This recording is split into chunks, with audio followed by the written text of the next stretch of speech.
Today I'm feeling better. And it was literally about 48 hours after my booster shot that I started feeling better. So I'm grateful for that. And it does bring me to the fact that one of my friends really told me that I needed to give myself more grace, that I wasn't feeling well, I messed up some stuff, and that I need to, I don't know, I don't want this to sound melodramatic or anything, but when you're 80 years old or 90 years old or 100 years old, how do you prevent yourself from being upset and depressed that you can't do all the stuff that you used to do? And I think, to her point, it's giving yourself grace and preparing for the possibility of not being able to do that thing that you were able to do when you were 20 or even 40, which is a hard idea for me, but I think it's actually has to do with this whole process that I'm doing of losing weight, because previously how I maintained my my weight was through running. I really shouldn't do that anymore. I probably could, but it's 3 knee surgeries on one knee surgery on the other knee. It's probably time to stop. So I gave myself grace today. I really didn't move around a whole lot, but I also ate really well. I attribute that in part to the fact that I met with a dietitian today. So of course I ate well on the day that I talked to the dietitian. Now I just need to do that for 364 more days and I'll be set. But having said that, there really wasn't too much that she told me that I didn't know already, but it does reinforce things.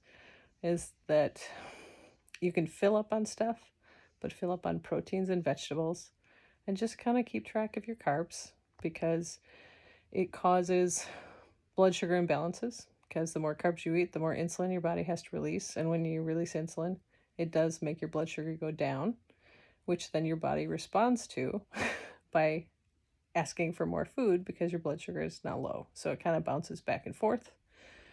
So more protein and vegetables, less uneven blood sugar, less hunger, results in gradual weight loss. So nothing crazy, not like super Atkins or anything like that, but just kind of keeping track of the carbs at each meal. And I think that makes sense to me. She said 40 to 70 grams of carbs. In the past, when I had been watching carbs myself, because of course I've done all this before, I was trying to stay under 100 grams of carbs per day. So that's a little bit lower than what she was talking about, but it's kind of right, directionally correct, in line with what I've done before to be successful. So she did refer me to a medical weight loss program where they can prescribe medication. They offer surgeries. I'm not going to do surgery. I know I can do this in a non-surgical fashion. And the issue I think I've talked about before with surgery is the fact that there's a lot of complications that happen. And most of the time people who've had the surgery will have to have something redone at some point. It just sounds like too risky.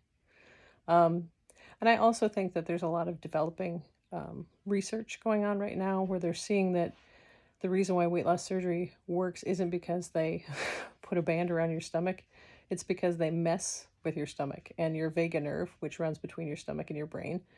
And messing with that nerve changes the signals that your brain is getting as to whether it's hungry, whether you want sweets, those kind of things. So I think as more research develops, there's probably going to be less invasive, more targeted procedures to that vagus nerve brain connection.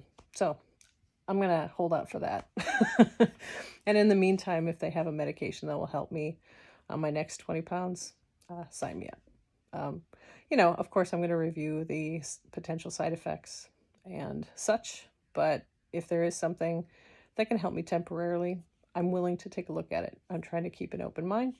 So we'll see how this next phase goes. I'll let you know how the weight loss management program goes after this.